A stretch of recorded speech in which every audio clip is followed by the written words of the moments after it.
Hello guys, welcome back to our new vlog. तर कसे आहात सगळे? खूप खूप खुश राहा, सर्वांना खूप साऱ्या खुशा देत राहा. सो एक वर्ष झालंय माझी कॉलेज लाईफ संपून आणि आज अचानक मला आठवलं की काय भारी दिवस होते यार ते. सो त्यावेळेस मला खूप साऱ्या त्या लोकांनी गिफ्ट्स, मेमोरीज अशा दिलेल्या होत्या. तर आज आपण शोधूयात की या एवढ्याशा जागेत काय काय मेमोरीज सापडतायत आपल्याला, ज्या की आपल्याला कॉलेजमध्ये भेटलेल्या. सो सुरू करूयात की एक एक गोष्ट बघायला की काय काय भेटतंय आपल्याला. सगळ्यात पहिलं सापडलंय मला एक परफ्यूम. तुम्हाला दाखवतो. की हा वाला. हे बेला विटाचा हा परफ्यूम आहे. हा माझ्या बर्थडेला माझ्या एका फ्रेंडने गिफ्ट केलता आणि असा काहीतरी त्याचा बॉक्स होता. मॅटर नाही करत की ह्या गोष्टी किती रुपयाच्या आहेत, ह्या माझ्याकडेच मेमोरीज बनवून आहेत. ही गोष्ट सगळ्यात इम्पॉर्टंट आहे. नंतर मग तुम्हाला दाखवतो. हे सर, हा रुमाल. मी सगळ्या गोष्टी ह्या जपून ठेवल्यात कारण मला माहिती आहे की लाईफमध्ये मेमोरीजच पुढं फक्त मला पुरू शकतात लाईफ टाईम. सगळ्यांनाच लाईफ खूप शॉर्ट आहे भावानो. एवढं पण नका रिॲक्ट करू तुम्ही की तुमची लाईफ खूप मोठी असणार आहे. ऑलरेडी तुमचे 25 वर्ष गेलेत आणि हे तुम्हाला कळलेलं नाही की 25 वर्ष कसे गेलेत. आणि याच्या पुढचे पण 25 वर्ष किंवा 30 वर्ष जे राहिले ते पण कसे जाणार हे तुम्हाला कळणार नाही. सो एन्जॉय करा. खूप सारी लाईफ एन्जॉय करा. छोट्या-छोट्या गोष्टी मेमोरीज बनवून ठेवा. त्या मेमोरीज जगत राहा आणि प्रत्येक दिवशी नवीन मेमोरीज क्रिएट करण्याचा प्रयत्न करा.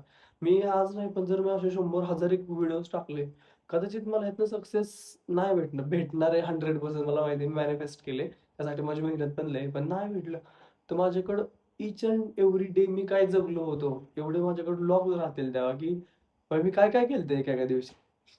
गाईज मला सापडला हा धागा. हा माझ्या मित्राने आणलेला मला आठवतंय, की तो पंढरपूरला गेलता तो त्यावेळेस. सॉरी, पंढरपूरला नाही, तिरुपतीला गेलता तो. तिथून आणलेला त्याने हा. आणि अजून एका दुसऱ्या मित्रानं हा आणलेला. तो जगन्नाथपुरीला गेलेला. तेव्हा तिथून आणलेला. छोट्या-छोट्या गोष्टी लक्षात ठेवून ते काही घेऊन यायचे. तर आता जर एवढं सापडलं काही ठेवतो. अजून बघूयात काय-काय सापडलंय. सो गाईस मला अजून एक सापडली गणपती बाप्पाची असं हे म्हणजे मूर्ती असलेलं एक छोटंसं किचन आहे. त्याला ओपन करूयात आपण, कसं दिसतंय बघूया. सो गाईस हे असं दिसतंय गणपती बाप्पाचं जे किचन आहे. अजून एक गोष्ट सापडली. इथे अजून एक किचन आहे, ते माझ्या मैत्रिणीने दिलेलं. हे महाराजांचं लॉकेट, महाराजांचं चित्र असलेलं लॉकेट आहे, म्हणजे किचन आहे. सो याला पण ओपन करूयात आपण. सो हे जे आहे हे महाराजांची मूर्ती म्हणजे असलेलं असं एक किचन आहे आणि याच्या पाठीमागून अशी राजमुद्रा लिहिलेली आहे. सो हे माझ्या मैत्रिणीने दिलेलं मला आठवतंय. आणि आता याला ठेवूयात आपण बाजूला आणि बघूयात अजून काय सापडतं. हे एक सापडले मला फॉर्म. हा दीदीने दिलेला मला वाटतंय मागच्या वर्षी, पण काही यूज नाही केला. अजून काय सापडतंय बघूयात. जसं जसं शोधतोय तसं तसं काही ना काय भेटतंय मला. असं मला वाटतं मॅजिकल डब्बा झालाय आता, त्याच्यात काही ना काय भेटते. तर बघूयात अजून काय भेटतंय. काही शोधता शोधता काय सापडलं मला. Roll and draw. डायरेक्ट ग्राफिक्सच्या पेपरची आठवण झाली. Front view, top view, side view. काय पण सापडायला लागलं मला आता. काय काय आठवण व्हायला लागली. इंजिनिअरिंगचे दिवस आठवायला लागलेत की काय काय कसे कसे पेपर दिलेले मी. त्याच्या वेळेस मला आठवतंय आम्ही लिटरली रात्री आदल्या दिवशी पेपरला रात्री 9ला अभ्यासाला बसलेलो. रात्री 1 वाजेपर्यंत अभ्यास केलता. आम्ही तिघं जण होतो मित्र रूममध्ये आणि त्यानंतर सकाळी उठलेलो परत आणि त्यानंतर फ्रंट व्ह्यू, साइड व्ह्यूचं करत होतो. तर 2-3 तास गेला असेल ते पण असं वरवंट्यात बसून त्या कॉलेजच्या आणि तेवढ्यावरच पेपर दिलाय. खतरनाक टॅलेंट, म्हणजे टॅलेंटची कमी नव्हती आमच्या पोरांच्यात. इमॅजिनेशन, इमॅजिनेशन फक्त म्हणायचं, असं इमॅजिन कर, असं इमॅजिन कर, असं इमॅजिन कर. झाला, निघाला पेपर.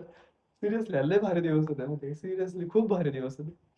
ह्याच्यातली ह्या साईडची मूर्ती ती पण मला एका फ्रेंडने गिफ्ट दिलेलीच आहे. आणि ती मी वरतीच ठेवली.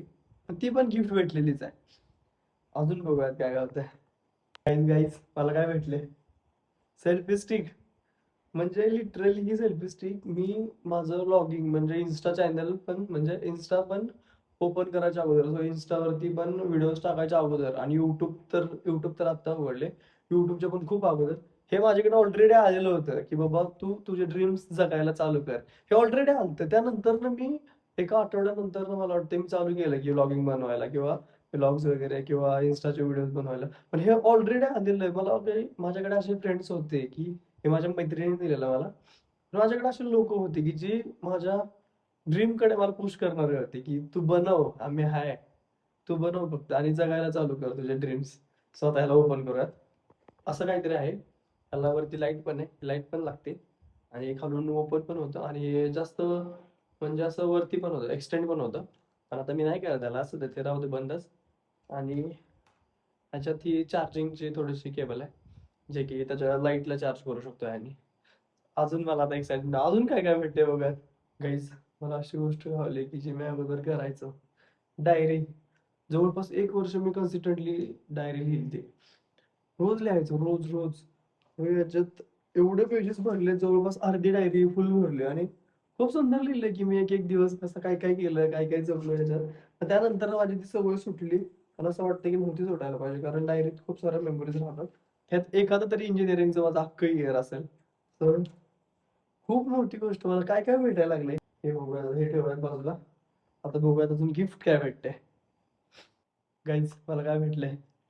कॅल्सी, sine theta, cos theta, tan theta. भाई साहब, log, log to the base 10 सगळं काय याच्यात. सो गाईज ही खूप इम्पॉर्टंट गोष्ट होती इंजिनिअरिंगला असताना. आय थिंक होती म्हणजे 2-3 इयरला तरी एक ना एक सब्जेक्ट तरी राहायचा. फर्स्ट इयरला सगळ्यात जास्त इम्पॉर्टंट होती. पण हे भेटले हे माझ्याकडे आहे अजून. आता याला ठेवूयात बाजूला. आणि सगळ्यात मोठी गोष्ट सापडली आहे मला. डॅन ही आहे फ्रेम. त्याच्यावर पूर्ण धूळ बसली. मी याला क्लीन करतो. नाहीतर हे सगळे म्हणतील, की तुला देऊन आम्ही चूक केली.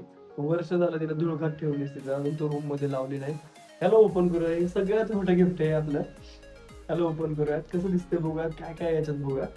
सो आता मी करतोय याला ओपन आणि बघूयात काय निघतंय आतमध्ये. तुम्हाला दाखवतो मी ओपन करून. एकच मिनिट. सोडून अशी खाली. कागद हातात पकडून. पडेल पण. सो टॅन गाईज ही माझी आहे सगळ्यात आवडती गोष्ट. याला खाली ठेवून तुम्हाला दाखवतो. सो बघू शकता. ही आहे आमची फ्रेम, ज्याच्यात की लॉट्स ऑफ मेमोरीज लपलेल्या आहेत. खूप साऱ्या मेमोरीज आहेत आणि मला वाटतं की आता टाइम भेटल्यानंतर ना आपण हिला इथे शिफ्ट करून टाकूयात. त्या जागेवरती लावून टाकूयात.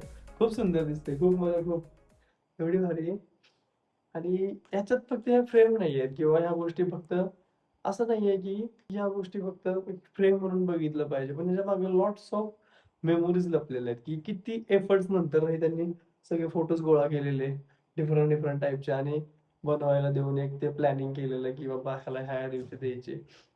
तर माझ्यासाठी खूप सारी मोठी अशी एक मेमोरीज बनवली ही गोष्ट आहे. सो हे लावूयात आपण.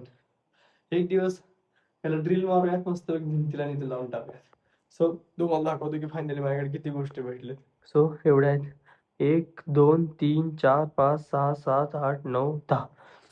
10 गोष्टी आहेत. डायरी सोडले तर 9 गोष्टी आहेत, ज्या की माझ्याकडे अशा मेमोरीज म्हणून आहेत. तुम्हाला दिसत असतील. आणि असं नाहीये की ह्या गोष्टी केवढ्या छोट्या-छोट्या आहेत. तिकडे एक आहे सॉरी 10. ह्या गोष्टी छोट्या-छोट्या आहेत. त्याच्यामागे लॉट्स ऑफ थिंग्स, मेमोरीज लपलेल्या आहेत. आता तुम्हाला हे माहिती आहे, की सगळेजण माझे आता मित्र-मैत्रिणी कामाला लागले, जॉबला लागले, चांगले-चांगले पैसे कमवतात. कदाचित ह्या वस्तू म्हणजे त्यांच्या एका दिवसाचा पगारही असेल. एका दिवसाचा पगार सगळे येतील. बट त्याच्यामागे किती साऱ्या हॅपीनेस, मेमोरीज लपलेल्या आहेत आमच्या, ज्यावेळेस त्यांनी त्या केलत्या. आणि मी या सगळ्या गोष्टी आता आयुष्यभरासाठी जपून ठेवणार आहे. कारण मला आवडतं मी त्या टाईपचा आहे, की मला आवडतं कोणी दिलेल्या गोष्टी नीटनेटक्या ठेवायला आणि असंच कधीतरी बघायला. सो ह्या गोष्टी पण मी नीट ठेवणार. तर तुम्ही पण तुमच्या लाईफमध्ये खूप साऱ्या मेमोरीज क्रिएट करत राहा. त्या जपा, ठेवा आणि एक दिवस असंच निवांत बघत बसा. सो गाईज आजचा ब्लॉग मी इथेच एंड करतो. खूप साऱ्या गोष्टी भेटल्यात. आता नंतर नीलाला बघूयात आपण या भिंतीवरती. खूप खूप खुश राहा. तुमच्या फ्रेंड्सला जपा. फ्रेंड्स सोबत खूप साऱ्या मेमोरीज बनवा. तुमच्या मित्र-मैत्रिणींना कधीच तुम्ही लांब जाऊ देऊ नका. जोपर्यंत सोबत आहेत तोपर्यंत खूप सारं एन्जॉय करा. मेमोरीज बनवा. खूप सारा हॅपी राहा. घरच्यांना खूप सारं हॅपीनेस देत राहा आणि लाईफ एन्जॉय करत राहा. सो नक्कीच भेटूया उद्याच्या व्लॉगमध्ये. So bye. पण तुम्ही सबस्क्राईब, लाईक, शेअर करायला विसरू नका, कारण तुमचा हा छोटा मोठा भाऊ खूप मेहनत करतोय. मी लिटरली खूप आजारी असताना पण एवढं बनवलंय, कारण मला माझी कन्सिस्टन्सी जपायची आहे. सो नक्कीच भेटूया उद्याच्या व्लॉगमध्ये. So bye bye.